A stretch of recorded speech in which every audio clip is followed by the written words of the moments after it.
రాజన్న సిరిసిల్ల జిల్లాలోని సుప్రసిద్ధ శైవ క్షేత్రం వేములవాడ దసరా శరన్నవరాత్రి ఉత్సవాలకు ముస్తాబైంది. వెల్లువల తరలివచ్చే భక్తులకు ఎలాంటి ఇబ్బందులు తలెత్తకుండా అధికారులు ఏర్పాట్లు చేశారు. బతుకమ్మ పండుగ సందర్భంగా శ్రీ రాజరాజేశ్వర స్వామి దేవస్థానం సరికొత్త శోభను సంతరించుకుంది. ధర్మగుండం శుద్ధి, ఆలయ ప్రాంగణంలో విద్యుత్ దీపాలంకరణ పనులు పూర్తయ్యాయి.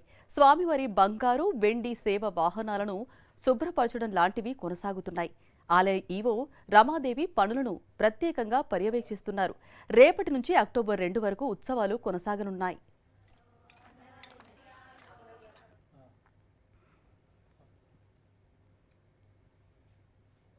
రాజన్న సిరిసిల్ల జిల్లాలోని సుప్రసిద్ధ శైవ క్షేత్రం వేములవాడ దసరా శరన్నవరాత్రి ఉత్సవాలకు ముస్తాబైంది. వెల్లువల తరలివచ్చే భక్తులకు ఎలాంటి ఇబ్బందులు తలెత్తకుండా అధికారులు ఏర్పాట్లు చేశారు. బతుకమ్మ పండుగ సందర్భంగా శ్రీ రాజరాజేశ్వర స్వామి దేవస్థానం సరికొత్త శోభను సంతరించుకుంది.